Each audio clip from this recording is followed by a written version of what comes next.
travail de thèse qui s'intitule « Retour à l'emploi et résultats fonctionnels des militaires français après ligamentoplastie de cheville ». Après une brève introduction du sujet, je vous présenterai la méthodologie de notre étude, nos principaux résultats et que nous comparerons à la littérature, puis nous conclurons. En 2016, l'International Ankle Consortium définit l'entorse de cheville comme une blessure traumatique aiguë du complexe ligamentaire latéral de l'articulation de la cheville, résultant d'une supination excessive de l'arrière-pied et d'une abduction du pied. Lors d'une entorse de cheville, le premier faisceau à être touché est le ligament talofibulaire antérieur, auquel peut être associée une lésion du ligament calcanéo-fibulaire, et enfin, plus rarement, une lésion du ligament talofibulaire postérieur. L'entorse de cheville représente 20% de tous les traumatismes sportifs. L'incidence a été évaluée entre 2,15 et 26,6 pour 1000 personnes années dans la littérature. En France, en 2013, l'entorse de cheville représentait 29% des traumatismes en service dans l'armée française. L'instabilité chronique de cheville est la principale complication de l'entorse latérale de cheville. Elle est définie comme étant la survenue d'au moins une entorse significative, suivie d'une sensation d'une cheville anormale par le patient, associée à différents symptômes, parmi des entorses récidivantes, la répétition d'épisodes de dérobement de la cheville, des douleurs, des épisodes de gonflement, ou encore une appréhension lors de marches sur terrain accidenté.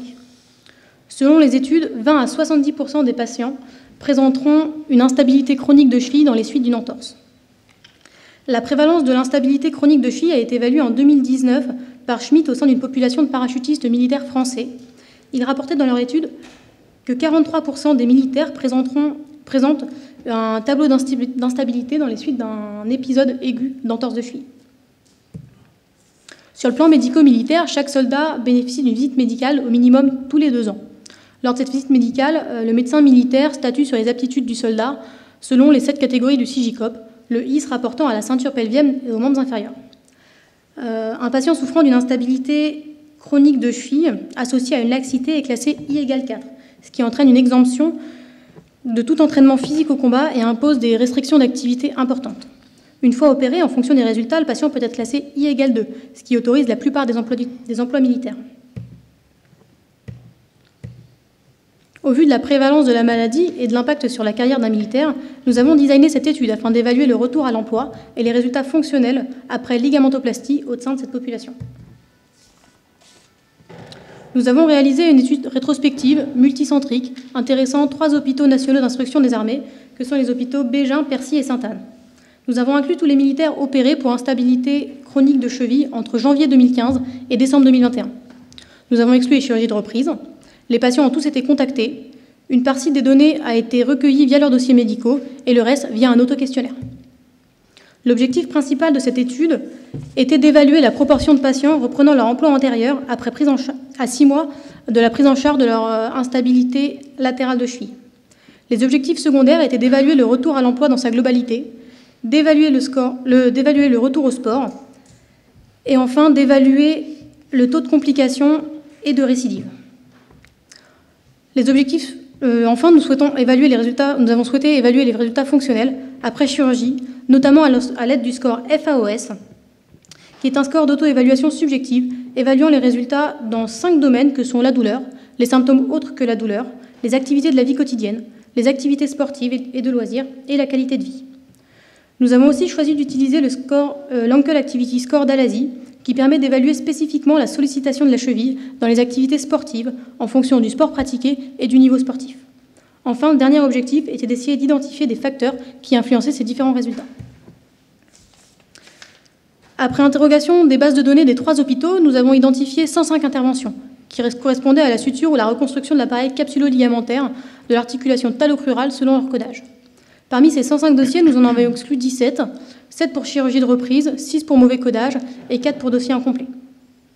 Parmi les 88 dossiers restants, nous en avons retenu 67, 42 où nous avons pu obtenir l'évaluation fonctionnelle complète via le questionnaire et 25 dont le critère de jugement principal était présent dans le dossier.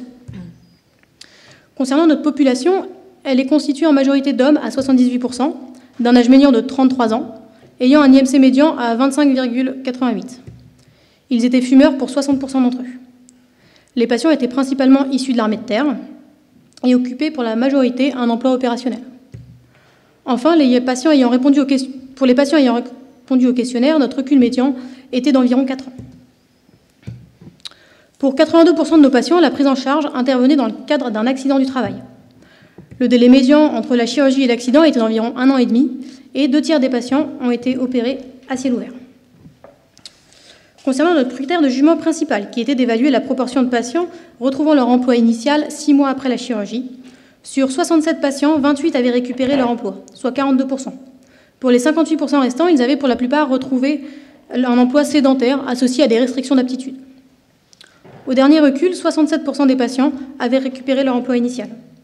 Parmi les patients n'ayant pas récupéré leur emploi, 7 ont tout de même récupéré une aptitude opérationnelle, élevant le taux d'aptitude opérationnelle à terme à 78%. Parmi les patients restants, 7 ont conservé leur emploi dans l'armée, à un poste sédentaire, et 8 patients sur 67, soit 12%, ont été réformés pour un motif en rapport avec leur cheville. Pour les patients ayant récupéré leur emploi initial, le délai médian était de 6 mois, allant de 2 à 24 mois post-opératoire. Le seul facteur significatif influençant le résultat était le tabac. En effet, dans notre série, les patients fumeurs avaient un meilleur taux de récupération que les patients non-fumeurs. C'était gênant. Concernant le retour au sport, à 6 mois post-opératoire, 54% de nos patients avaient récupéré une activité physique régulière. À terme, cela représentait 63% de nos patients. Le délai médian de reprise au sport était de 14 semaines.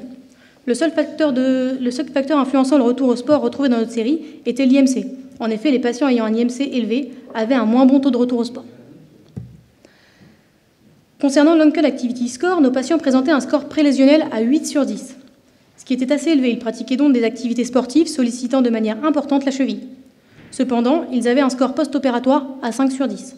Cette diminution de l'Uncle Activity Score était statistiquement significative. En post-opératoire, nos patients pratiquaient des sports entraînant moins de contraintes sur la cheville. Afin de déterminer le taux de récidive, nous avons choisi d'inclure toutes les récidives, y compris les épisodes uniques. Nous avons donc rapporté dans notre série 33% de récidives.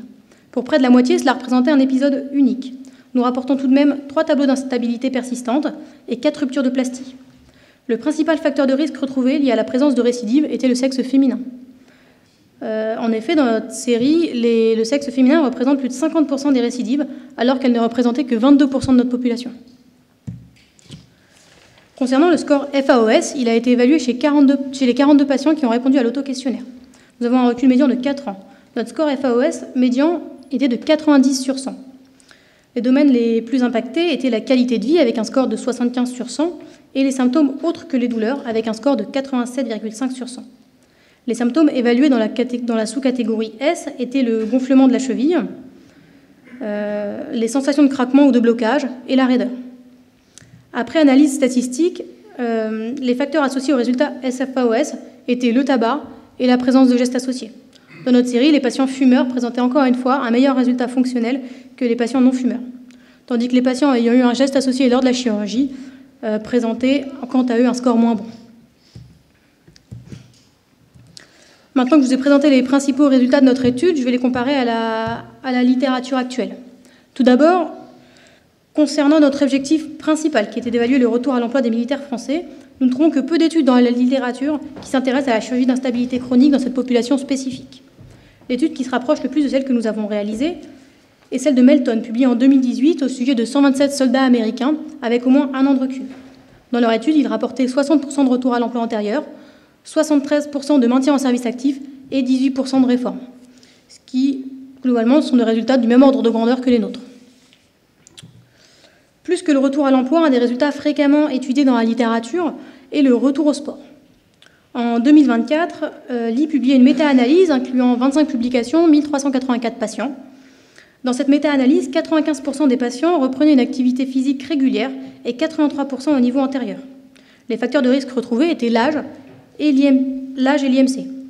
Le taux de retour au sport était inversement proportionnel à ces deux facteurs. Le délai moyen de retour au sport dans cette méta-analyse était de 12,5 semaines environ. En 2023, avec la Société française d'arthroscopie, TES publiait une étude incluant 172 patients avec 5 ans de recul. Patients tous opérés sous arthroscopie. 71% de leurs patients récupéraient une activité physique régulière, et parmi ceux-là, 85% à un niveau équivalent avant blessure.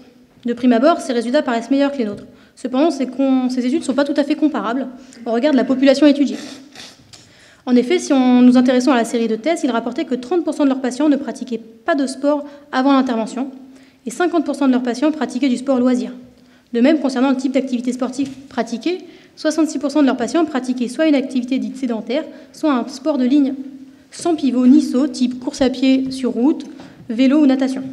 Dans notre série, nos patients avaient un Ankle Activity Score médian prélésionnel évalué à 8, ce qui indique une activité sportive sollicitant fortement la cheville et à un niveau important, type trail ou football. Nos deux populations ne sont pas donc tout à fait comparables, donc nos résultats non plus. Concernant le taux de récidive, l'OPES rapportait en 2018 29% de récidive à 9 mois de la chirurgie, là où TES, sur la même série 5 ans après, rapportait un taux d'échec global à 23%, associé à 3% de réintervention. Les principaux facteurs de risque rencontrés étaient l'IMC, le sexe féminin et le manque de sport préopératoire. Dans notre étude, nous rapportions 33% de récidives, dont la moitié sont des récidives à épisode unique, et le seul facteur de risque rencontré était le sexe féminin. Nos résultats sont donc concordants avec les deux séries présentées. Pour ce qui est du score FAOS, nous rapportons un score médian de 90 sur 100, ce qui est un score très satisfaisant. Néanmoins, il est intéressant de regarder spécifiquement certaines catégories du score, notamment la douleur. 36% de nos patients rapportaient des douleurs au moins hebdomadaires liées à leur cheville. Cependant, leur score médian était tout de même de 92 sur 100. Dans la série de l'OPES, de 2018 à 9 mois post-opératoire, 34% de leurs patients présentaient des douleurs résiduelles. Concernant les symptômes autres que la douleur, sous-catégorie pour laquelle nous avons évalué le score à 87 sur 100, le résultat a principalement été grévé par la raideur. En effet, dans notre série, 33% des patients déclaraient ressentir une douleur au moins modérée au cours de la journée. Dans la série de tests, seuls 7% de patients présentaient une raideur post-opératoire. Cependant, ces deux résultats ne sont pas réellement comparables puisque dans la série de tests, ils considéraient les patients ayant répondu raideur marquée ou sévère au score de Carlson, là où nous avons inclus les patients rapportant une raideur au moins modérée. Si nous prenions comme test les patients rapportant une douleur sévère, nous aurions un taux de raideur rapporté à 2,5%. Enfin, la dernière catégorie qu'il est intéressant de regarder est la catégorie qualité de vie, qui est au final le plus impacté dans notre score FAOS avec un score à 75 sur 100. Si l'on s'intéresse de plus près aux résultats, on se rend compte que le résultat de cette catégorie est principalement grévé par ces deux questions. Avez-vous modifié vos habitudes pour éviter d'exposer votre pied ou votre cheville à certaines activités à risque? Et à quel point êtes-vous gêné par la perte de confiance en votre pied et votre cheville? Il faut rappeler que nos patients pratiquaient pour beaucoup des activités impliquant une sollicitation importante de leur cheville. Ils ont dû donc modifier de manière conséquente leurs activités habituelles. Cependant, cela ne les impacte pas dans leur qualité de vie, dans la vie quotidienne, et dans leurs activités de loisirs. Enfin, pour terminer cette discussion, nous allons revenir sur un facteur prédictif qui a influencé plusieurs de nos résultats. Dans notre étude, contrairement aux résultats actuels, aux résultats auxquels nous aurions pu nous attendre, les patients fumeurs avaient majoritairement récupéré leur emploi à 6 mois et obtenaient un score fonctionnel FAOS meilleur que les patients non-fumeurs. Dans la littérature, contrairement à ce que nous pourrions penser, le statut tabagique des patients est que très peu étudié dans les articles en ce qui concerne les études de chirurgie d'instabilité de cheville. Le tabac et la chirurgie du pied et de la cheville, de manière globale, a été étudié à plusieurs reprises. Le principal impact du tabac sur la majoration des douleurs en post-opératoire et un taux de complications, notamment lié à la cicatrisation, plus élevé. Une seule étude dans la littérature étudie spécifiquement l'impact du tabac sur les résultats de la reconstruction ligamentaire de cheville, et le résultat est qu'il n'y a pas de différence significative. Ce qui concerne, eux, ils avaient utilisé les scores AOFAS et les scores de Carlson, qui sont des scores similaires à celui utilisé dans notre étude. En conclusion, il s'agit de la première étude au sein de cette population spécifique. Notre étude confirme l'efficacité de la chirurgie dans cette population, tant sur le retour à l'emploi que sur les résultats fonctionnels. Cependant, l'instabilité de cheville représente un tournant majeur dans la trajectoire professionnelle des personnels militaires. En dépit des mesures de stabilisation, près de 50% des patients ne parviendront pas à retrouver leur niveau sportif antérieur, et seulement 2/3 sont en mesure de reprendre leur poste antérieur. Ces données soulignent la nécessité d'une vigilance accrue quant à la prévention de l'instabilité chronique, et ce, dès le premier épisode d'entorse. Dans cette perspective, la mise en place d'un programme de prévention ciblé et structuré au sein des forces armées apparaît comme une démarche incontournable, justifiant une réflexion approfondie et interdisciplinaire. Merci.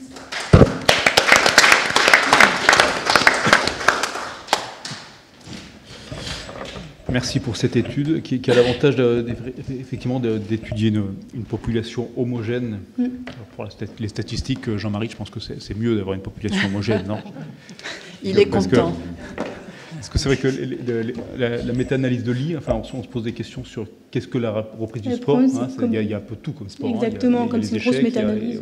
C'est une grosse méta-analyse avec beaucoup de patients, donc difficile de savoir quels critères exactement chaque étude a utilisé pour.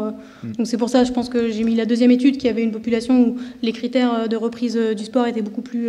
On avait vraiment une étude globale de la population, on savait vraiment ce qu'ils avaient regardé et à quoi correspondait leur retour au sport. Et puis les Américains, c'est pareil, ils ne sont pas comme nous, hein. Ils ne mangent pas comme nous. Exactement. Est-ce que vous avez vu comment interprète-t-on le lien entre le tabac et la gravité des séquelles, en orthopédie, on aime... Quel est le support biologique? C'est vrai qu'en orthopédie, on n'aime pas trop le tabac. On a tendance à dire que ça impacte nos résultats. C'est vrai que dans cette étude, je pense que ça vient de la population. On a une population de militaires, majoritairement fumeurs, ce qui n'est pas le cas de la population générale. On a quand même 60% de fumeurs, mais chez des patients qui sont en très bonnes conditions physiques. Et même si on a quand même 67 patients dans l'étude, ça reste quand même une petite série. Donc probablement qu'il y a un biais. On avait un peu deux profils de patients dans cette étude. On avait les militaires très sportifs, fumeurs, et les personnels militaires qui avaient plutôt un poste sédentaire, non fumeur. Et je pense que ça a pu un peu biaiser notamment ce résultat sur le tabac. Par rapport au parachutisme, est-ce qu'il y a une population particulière que vous avez étudiée, notamment sur les problématiques, enfin les traumatismes et également les possibilités de reprise du parachutisme? Le parachutisme, pour le coup, c'est vraiment une spécificité dans l'armée. L'étude que je citais, c'était une étude réalisée pour une thèse de médecine générale où ils avaient vraiment étudié une population spécifique. Et c'est vrai qu'on retrouvait quand même un taux d'instabilité important. Je pense que c'est dans ces populations-là où il faut insister sur la prévention. L'entorse de cheville, c'est quand même une lésion qui est assez négligée dans la population courante. Tout le monde se dit oui, c'est bon, c'est juste une entorse de cheville. Mais en fait, ça entraîne quand même environ, la plupart des études estiment ça à 40% d'instabilité chronique dans les suites. Et c'est vraiment chez ces populations-là de militaires, de parachutistes, troupes de montagne qui ont eu des contraintes importantes sur leur cheville où il faut mettre en place un programme de prévention dès le premier épisode pour qu'on n'en arrive pas à l'instabilité chronique et à la nécessité d'une chirurgie de stabilisation. Je voulais vous féliciter pour la clarté de votre exposé, puis vous êtes allé très loin dans les explications avec notamment ce tabac et la place des femmes. Donc vous disiez que les femmes ont plus de soucis de récupération ou en tous les cas rechutent plus facilement. Est-ce que vous en avez une explication ou des explications? C'est vrai que c'est un facteur qui est retrouvé dans plusieurs études, que le taux de récidive, notamment après chirurgie d'instabilité, le sexe féminin est un facteur de risque de récidive. Il n'y a pas vraiment d'études qui arrivent à nous expliquer pourquoi. Peut-être lié à une laxité déjà génétique plus importante au niveau des articulations. Mais on n'arrive pas vraiment à mettre le doigt dessus, mais c'est vrai que c'est un facteur de risque qui est retrouvé dans plusieurs études. Dans notre tête, on imaginait les talons. Ah, ça, je ne sais pas. Après l'exercice militaire. Peut-être. Si je peux dire quelques mots, plus. L'entorse de cheville est en France un véritable problème de santé publique à l'heure actuelle. Et à l'époque où j'étais militaire, à Bégin, je m'étais arrivé à avoir tellement de laxité chronique que j'avais mis au point une technique de ligamentoplastie où on ne prenait que la moitié du court péronnier latéral qu'on passait dans la malléole péronnière. J'ai connu personnellement l'époque où on plâtrait toutes les entorses. Oui. Alors on avait tous les inconvénients de l'immobilisation, la thrombophlébite, l'algodystrophie. Après, on les a opérés. Et là, on a associé les inconvénients de la chirurgie, les complications septiques et autres, et de l'immobilisation. Et puis un jour, on s'est dit, pourquoi pas mettre simplement une orthèse. Et alors là, c'est une catastrophe à l'heure actuelle. Je peux vous dire que les entorses sont traitées par les médecins généralistes, il ne faut pas l'oublier, qui ne sont pas formés pour ça, et qui disent aux patients, eh bien, écoutez, vous mettez cette petite orthèse pendant 3 semaines, vous l'enlevez la nuit, bien sûr, et c'est une catastrophe. Voilà. L'immobilisation par une orthèse est très intéressante parce qu'elle permet aux patients de marcher, donc de faire déjà la première étape de rééducation. Mais en soi, si on ne fait pas ça dans les règles, c'est-à-dire 45 jours, jour et nuit, le ligament ne cicatrise pas. Les ligaments à la cheville ont besoin de 45 jours pour cicatriser. Et puis, il n'y a pas que le compartiment latéral de la cheville, il y a aussi le chopard, il ne faut pas oublier, qui est un gros problème. Et combien d'entorses du chopard passent inaperçues? Et là, à ce moment-là, il faut mettre, si on traite par un système simple, il faut mettre une botte de marche.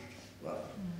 Et on voit en pratique civile, personnellement, j'ai autant de pratiques civiles que militaires. Et je peux vous dire qu'on voit une quantité de patients qui ne vont pas bien après des entorses maltraitées considérable. Il ne faut pas oublier que l'entorse de cheville, c'est 600 000 cas aux urgences par an en France. C'est gigantesque. Les heures de travail. Ça reste un très gros problème et un problème un peu éternel, malheureusement.